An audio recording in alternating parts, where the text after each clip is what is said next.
महाडमध्ये भरत शेठ गोगावले यांची सत्ता आलेली आहे। शेठ पहिली प्रतिक्रिया काय? वर्चस्व तुमचं महाड नगर परिषदेमध्ये अस्तित्वात चलो काळे साहेब की जय हो।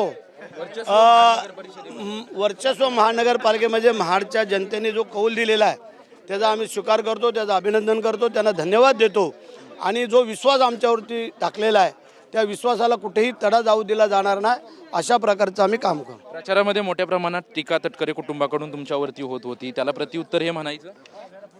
तसंच म्हणावं लागल, कारण त्यांना असं वाटलं होतं की आम्ही इकडं महाडकडे येऊन काही चमत्कार करू, पण महाडकरांनी त्यांना चमत्कार करून दाखवला आणि तिथेच नाही तर एवन श्रीवर्धनला पण आम्ही चमत्कार केलेला आहे। तिकडे आता श्रीवर्धनला आम्ही निघालोय।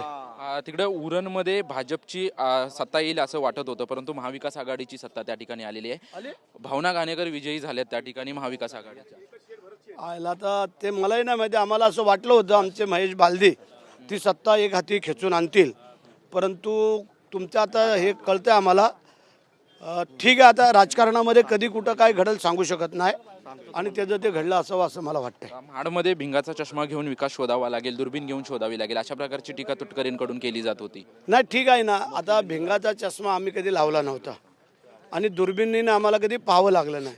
ज्या लोकांनी मला पंचायत समिती, जिल्हा परिषद, ते आमदार, ते मंत्री एवढ्या मला जवळजवळ 9 वेळेला निवडून दिलेलं आहे। पंचायत समितीला एकदा अपक्ष म्हणून, जिल्हा परिषदेला 4 वेळेला, मला 2 वेळेला, माझ्या पत्नीला 2 वेळेला आणि 4 वेळेला आमदार, असे 9 टर्म मी ह्या महाड मतदारसंघातून निवडून येतो, मला दिले। त्यामुळे खूप खूप माझ्या मतदारसंघातल्या लोकांचं आभारी आहे, कार्यकर्त्यांचा, पदाधिकारी। त्याच्यामुळे ठीक आहे ना, आता त्यांना पाहावं लागल जाड भिंगेचा चष्मा आणि काय दुर्बीण, तर त्यांना आम्ही ती पाडकर। आम्ही त्या दिवशी पण सांगितलं आम्ही काळ्या काचेचा चष्मा कधी वापरत नाही, ते काळ्या काचेचा चष्मा वापरतात। आतनं डोळ्यांनी काय खुणा करतात ते काळ्या काचेतनं दिसत नाही, त्यामुळे आम्हाला तशी काही सवय नाही। हे संघर्ष संपणार कधी आहे? लोकसभा झाली, विधानसभा झाली, आता नगर परिषद देखील झाली, दोन्ही महायुती म्हणून दोघे एकत्र आहात, संघर्ष संपणार कधी रायगडचा?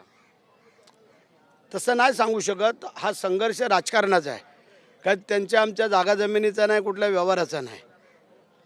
आम्ही तर त्याच वेळेला सांगितलं होतं की कोणी पण 2 पावलं जर मागे सरकत असतील तर आमची पण तयारी असते 2 पावलं मागे सरकण्याची, पण ते जर 2 पावलं पुढे टाकत असतील तर आमची 4 पावलं पण पुढे पडतील आणि हे आता जनतेने दाखवून दिले। धन्यवाद आमच्याशी बातचीत केल्याबद्दल। कॅमेरामॅन योगेश सावंत सह निवृत्ती, ओबर TV 9 मराठी, रायगड।